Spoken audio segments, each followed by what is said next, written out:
अब मुझे थोड़ी सी चर्चा करनी है इस चौपाई पर। मिटहि दोष दुख भव रजनी के, ओघरहि बिमल विलोचन ही के।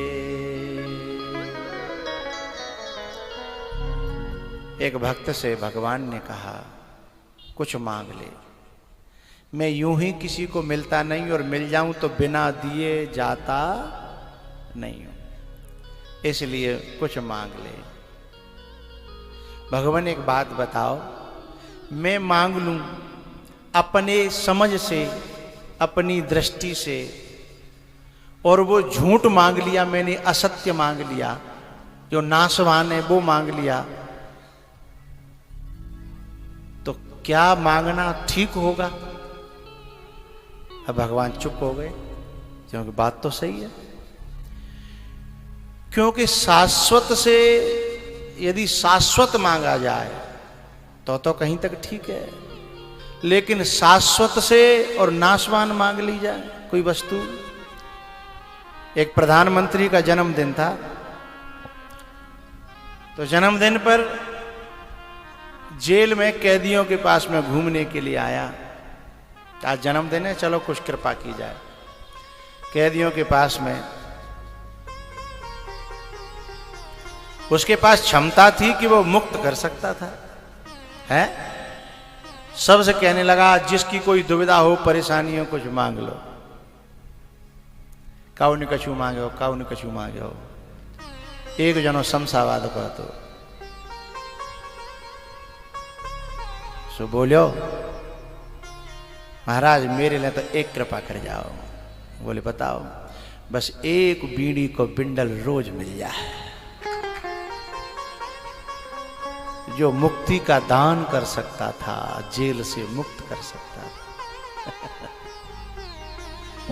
एक नाशवान सी, एक तुच्छ सी चीज मांग ली जाए, कितना बड़ा नुकसान हो जाएगा। इसलिए भक्त ने कहा कि मैं जानता नहीं हूं ना, इसलिए क्या मांगू? समुझे न परए झूठ का साचा, समुझे न परए। का झूठ है, का साच है, का सत्य है, क्या असत्य है, क्या ज्ञान है, क्या अज्ञान है, समझ में ही नहीं आ रहा। और मैं मांग लूं तो गड़बड़ नहीं हो जाएगा? बोले हाँ। लेकिन यहां गोस्वामी जी कह रहे हैं कि यदि अपने सदगुरु के चरणों की रज और यदि लगा ली जाए माथे से, तो क्या होगा? समझ में आने लगेगा। मिटहि दोष दुख भव रजनी के, ओघरहि बिमल विलोचन ही के।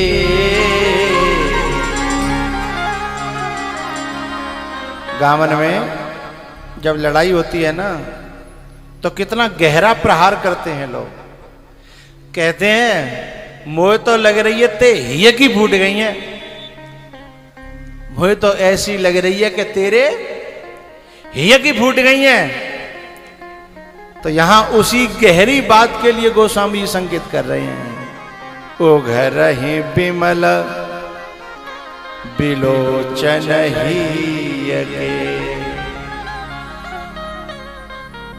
ओघरहि बिमल बिलोचन ही के। मिटहि दोष दुख। क्यों भैया दो नाम क्यों ले? दोष और दुख। यूं कह दे कि दुख मिट जाएंगे, या यूं कह देते कि दोष मिट जाएंगे? ना ना ना, ये दोनों अलग अलग हैं। ये दोनों अलग अलग हैं। दोष अपने जीवन में भीतर होता है, स्वभाव में, है ना। उसके कारण जो मिलता है दुनिया में वो दुख है?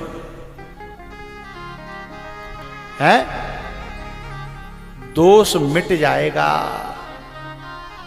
तो दुख अपने आप मिट जाएगा, तो दुख भी मिट जाएगा। और बता, एक बात और बताऊं, तुम्हारो दुख मिट गो नेक देर के लिए और भीतर दोष जो के त्यों बने रहे तो कछु देर बाद फिर दुख आएगा। इसलिए गोस्वामी जी कह रहे हैं कि यदि गुरु के चरणों की रज हमें मिल जाए तो फिर वो जो दोष है ना, वे जड़ सहित, दुख जड़ सहित उखाड़ के फेंक जाएगा। क्योंकि बाकी जड़ है भीतर और पलवार है बाहर, है। मिटहि दोष दुख भव रजनी के,